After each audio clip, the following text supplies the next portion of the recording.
2, 1. Well, you're live. My name is Henry Lustiger-Thaler, and this is a joint interview by the United States Holocaust Memorial Museum and the Kleiman Family Holocaust Education Center. Today we are interviewing Mrs. Jutka Strauss. Mrs. Strauss, if you could tell me your date of birth and where you were born. October 19, 1924, born in Satu-Mare. Thank you. Tell me a little bit about growing up in Satu-Mare and your life and your family's life. Satu-Mare was a small town, a lot of Jewish people, and it was very close, knit, everybody, a lot of people were family, and that's about it. Mm-hmm. My father had a store, hat store, and the children went to school, the boys went to yeshiva, and it was, I would say, a happy life under those circumstances. Mm-hmm. The circumstances were not good because it was wartime already, and there started to be anti-Semitism, and we went to school. I went to school Shabbos also. So you went to a public school? Public. There was only public school. There was a Hebrew school, but that was very expensive. Very rich people's kids went there. We went to public school, and my father didn't know that I go Shabbos. So one day he was very suspicious. Where am I all the time Shabbos? So it came out that I'm in school. So he picked himself up and went to school, and he interviewed the teacher. He came in the classroom, and I just about fainted. But when he spoke with the teacher, then he calmed down. And from then on, we went to always Shabbos, and I had no problem. So when you say it was a large family in Satu-Mare, so you had a lot of extended family as well? Yeah, like cousins and uncles and their children. It was an extended family. Uh-huh. You know what? Most of the Jews, they were related, one way or another. Mm-hmm, mm-hmm. And so the Satmar Hasidic group had a very large presence. Yes. Mm-hmm. Was your family Munkash, or was it Satmar, or was it a Hasidic family? Or what? Was it a Hasidic family? Yeah, it was a Hasidic, not ultra like here, Uh-huh. normal Hasidic family. And my mother was reading books constantly. Raising, you know about this? Yes. Mm-hmm. We went to the library, and it wasn't so much accepted. So she read the books in newspapers. It should have been seen that it's books from the library. But we were reading day and night. There was no television, and the radio only late when the situation was bad. Everybody got a radio to listen. You couldn't listen because the interference, they didn't want us to listen. This is England or France, so it was a lot of interference, and we never knew what's going on. Mm-hmm. Just between the lines, Mm-hmm. we caught a couple of words. Mm-hmm. So there was a lot of reading that was taking place. A lot of What reading. kind of books did your mother bring into the house from the library? What kind of books do you recall? Good books. Mm-hmm. There wasn't like books today. Mm-hmm. Good books and history and stories, but it made sense. Mm-hmm. And we were reading constantly, all the kids and my mother, and my father wasn't happy about it, but we were reading. It's not like here that there's a lot of things to do. There wasn't what to do, so we were reading. And you had a Jewish education as well, or not? We had separate a Jewish teacher, but we were sitting in the yard and we were cracking jokes because the teacher was an older, in our eyes was an old man, and we didn't listen to him too much. So something came through, but not a lot.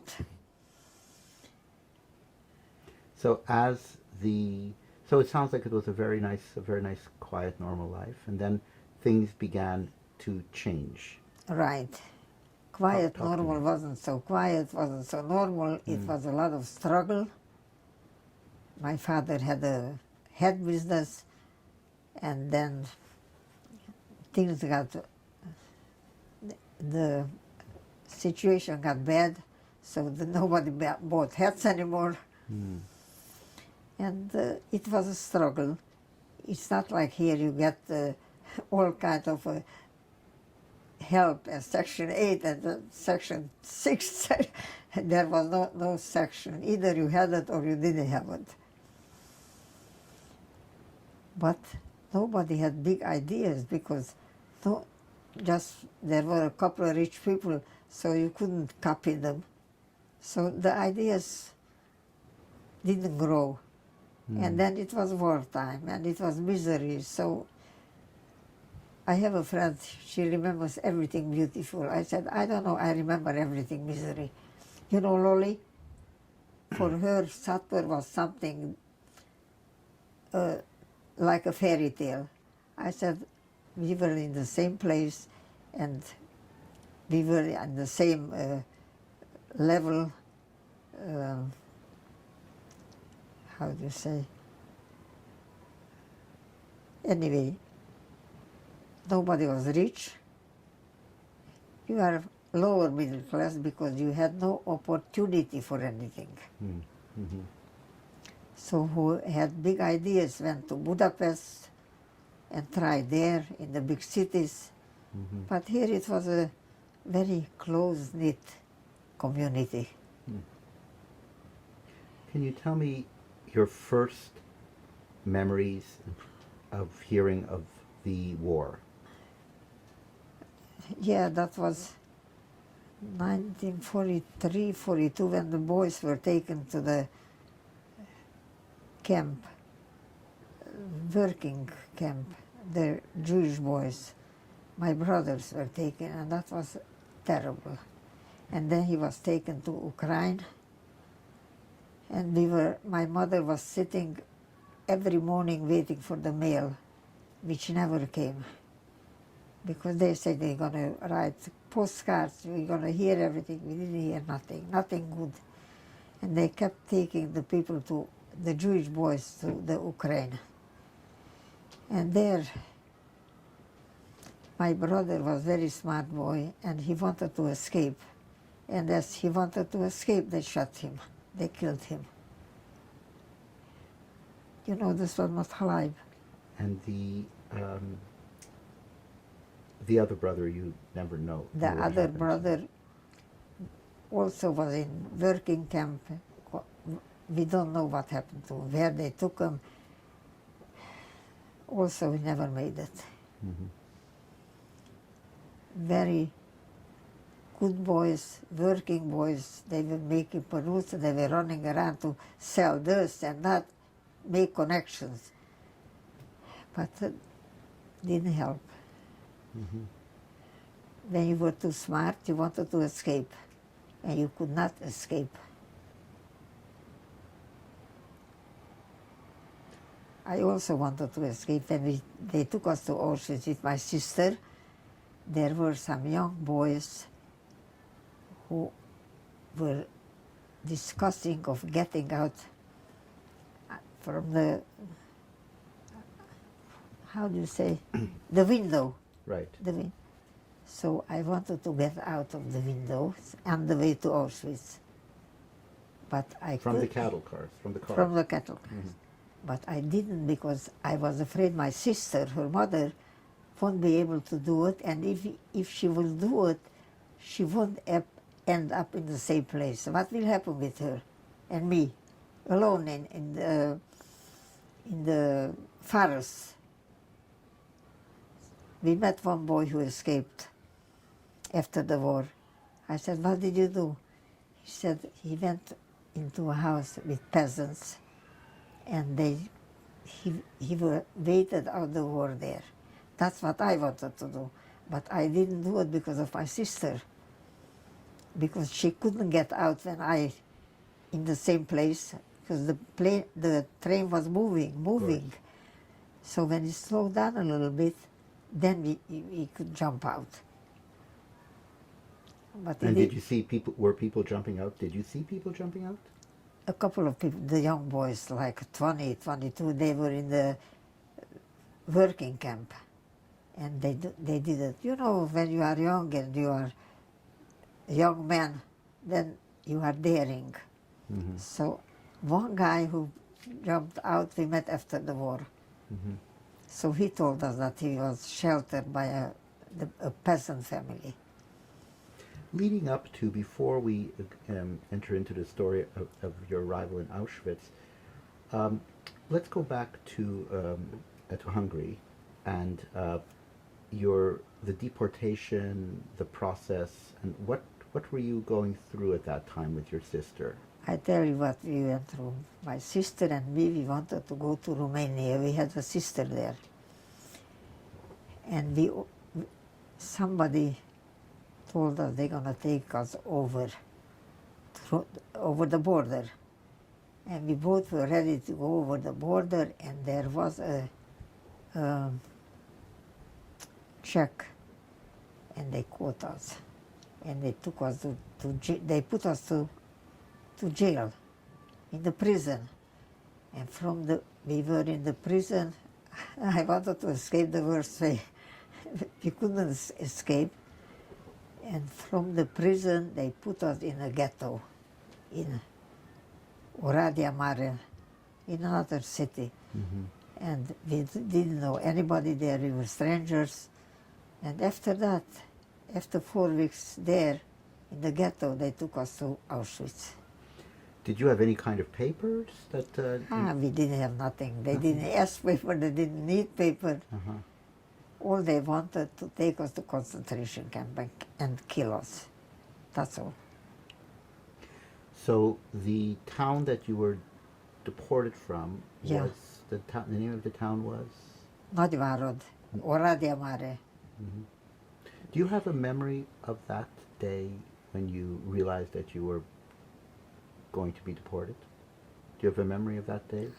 I have a memory because there were a lot of people there who were also deported, but they were local people. We were out-of-towners. Mm-hmm. And then So just take me there. Explain to me what you saw at the deportation, the train station. I saw that they took a bunch of women, every day a different bunch. And then it was our time, Your time for the deportation. that's all. Was it from a train station, or was it an area where the trains had stopped on the tracks? Was it a train station of the town? Yeah, we were in a train station and it went fast, and we got to Auschwitz. We didn't believe it when we saw all these soldiers, SS, waiting for us. There was one guy, he looked at us, and I saw in his face that he felt sorry for us. One SS.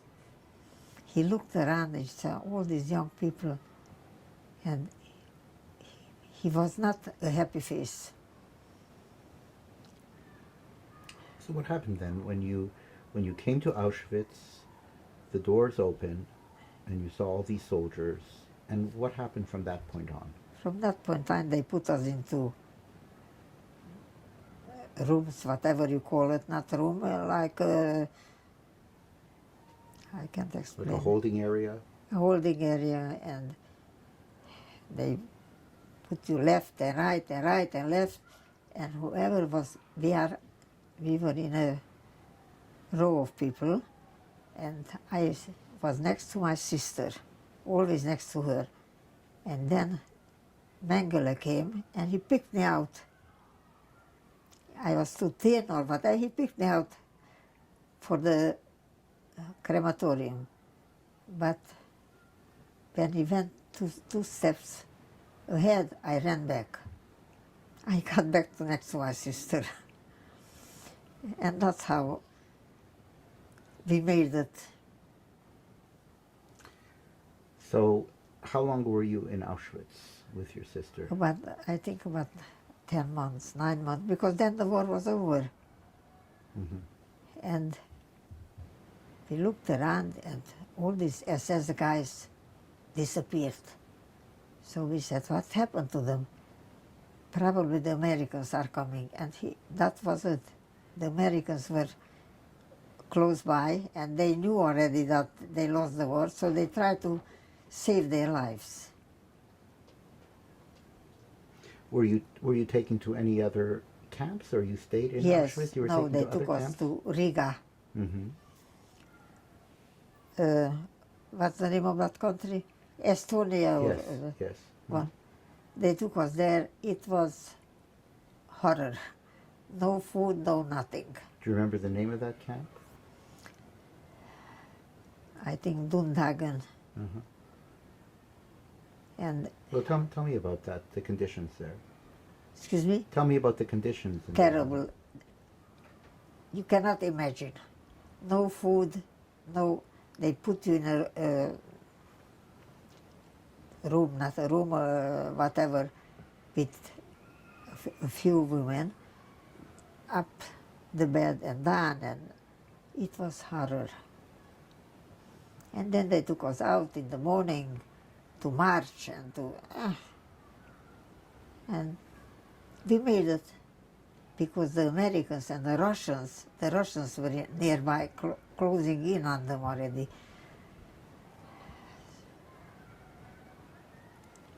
So you were, so from that camp, did you go to another camp, or did you go to work in a factory, or did you? We worked in a factory that was in Germany. I don't remember really where, near München, I think.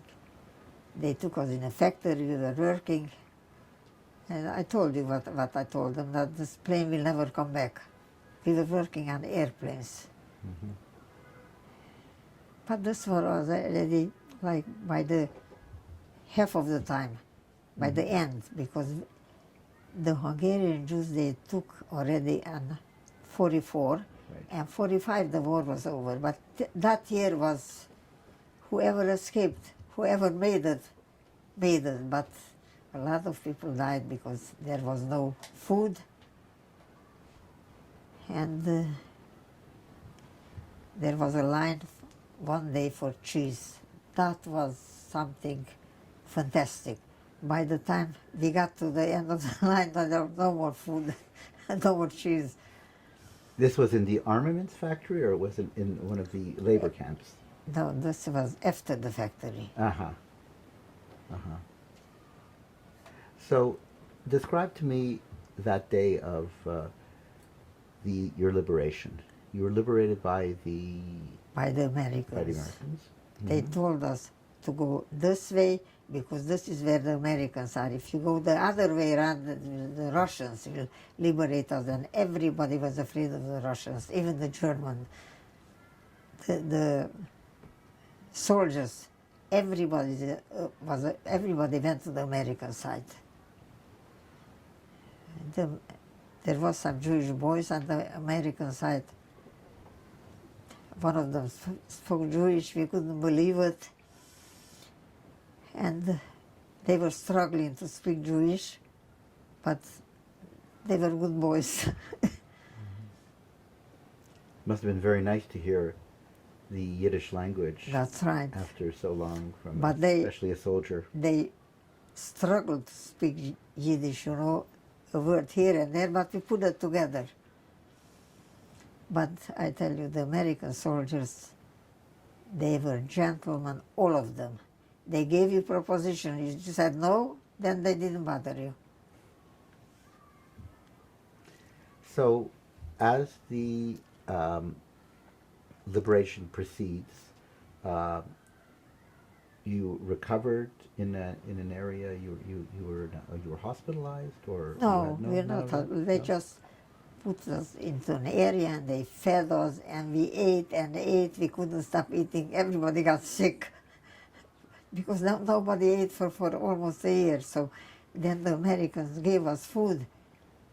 You couldn't stop eating. Then slowly we made it back. We went to Budapest.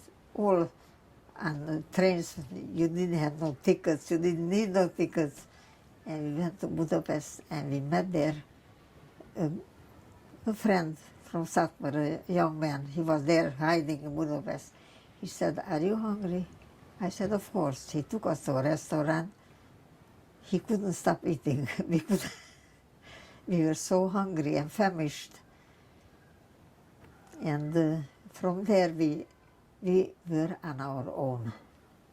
We went all over by train, no ticket, no luggage, no nothing. And we made it to Satu-Mare. It was empty, to the city where we came from.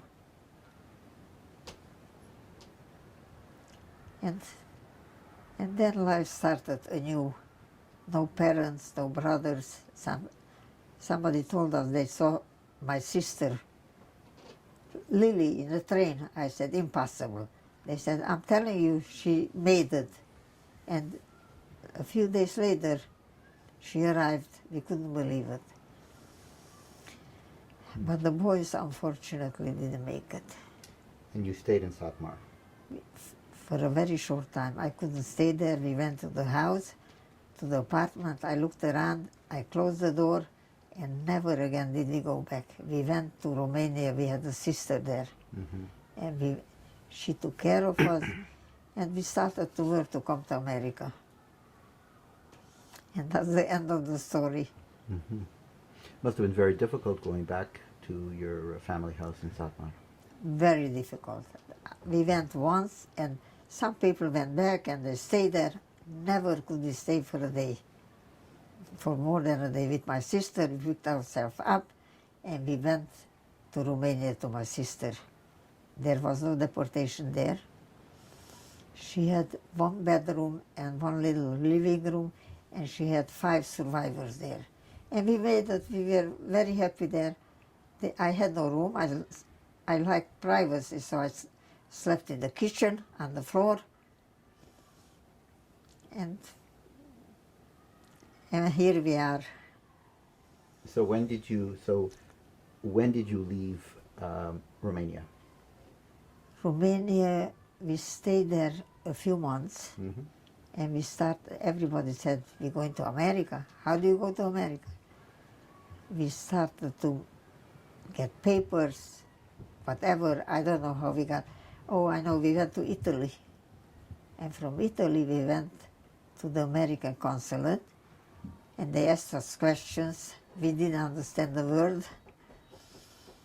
And they said, what do you do in America? I said, we are students. So they gave us student visa. And we came to America with my sister, and with a visa, and we got help from the Jewish Hayas or whatever, the community, and we looked for a job. I mean, it didn't go for welfare. We went for a job and we worked in a factory, and everybody was working. And that was that. You have some interesting photos, a few photos that we'd like to look at. So I think what we shall do is we're going to just close down the interview for a moment so we can set up the pictures, and then we can continue our interview, Mrs. Strauss, with looking at some photographs of your family. We have some family photographs. Yeah, I have some. Yeah, Not the ones that I brought. So One. we will... 3, 2, 1, you're live. Mrs. Strauss, we have some pictures of your family here, and perhaps you can just take us through and tell us who they are, and... So you have it here. Yes. So if you would like to start with perhaps the one that's closest to you, of your brother. They were all close to me. The brothers, they were trying to make a living, and all the money they gave to the parents. Because life was very difficult. They made money the way they could, honestly, and they gave all the money to the parents to take care of the family. So Would you like to talk about the family picture here, I see that there's a picture of your parents here, and perhaps you'd like to just point them out, who they are. This is my mother, Mm-hmm. my father, Mm-hmm. me, my brother. It looks like only one brother was home because the other brother, the older brother, he was taken away already to a working camp. Mm-hmm. So that's why he wasn't in this picture. Mm-hmm. And this is mother, my sister, and one sister lived in Romania, so she's not here. Mm-hmm. And this picture was taken in Satu-Mare. Yes. Very nice picture. Very nice picture. So, Mrs. Strauss, tell me how you met your husband after the war. I met we were living by my sister and brother-in-law. So every day I came home that I met this kind of a boy. What do you say? He said, not for you. Then I told him another boy, not for you. So one day I come home, I meet this guy, my husband. He said, he won't go with you. I said, no, I'm going to show you. So wherever he was, I made my appearance. He never knew how did I get there. And then we got married. And the day of the marriage, the night of the marriage, we went to Italy. We went to Romania, boarded the boat, and we went to Italy. Italy, we went to the Jewish, whatever they were organized. So we said, we want to go to America. He said, go up to the consulate. We went to the consulate. What are you going to do in America? I said, we want to be students, we want to study. So the guy was a good guy. He believed us. He knew we are lying. But he gave us visa, and we stayed in Italy about 5 months. And we took the boat to New York. And that was a new life. Mm-hmm. But we didn't know of this mindset that you get help here and there. We looked for a job, we went to work in a factory, and that was that.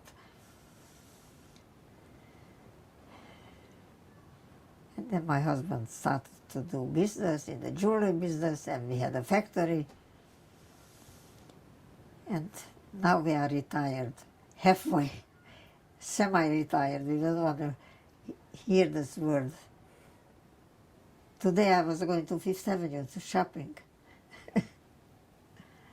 And you lived in Brooklyn. You came right to Brooklyn once you came to America? To Williamsburg. Uh-huh. And when you started to do a little better, we all moved to Borough Park. Mm-hmm. In Borough Park was all Italian, but there was a few Jewish families. Mm-hmm. So we came here, and time flies when you're having fun. Well, is there anything else you would like to add to this interview, Mrs. Strauss? I think we about covered everything. Mm-hmm. Okay. Well, thank you so much for your time today. Okay. I was very hesitant. I want you to know I didn't want to do it. Thank you. But these guys, the young people said, do it. We have to know. We have to. So today, you don't listen to the old people. You listen to the young people. They tell you what to do. They know everything better. Thank you very much, Mrs. Strauss. Okay.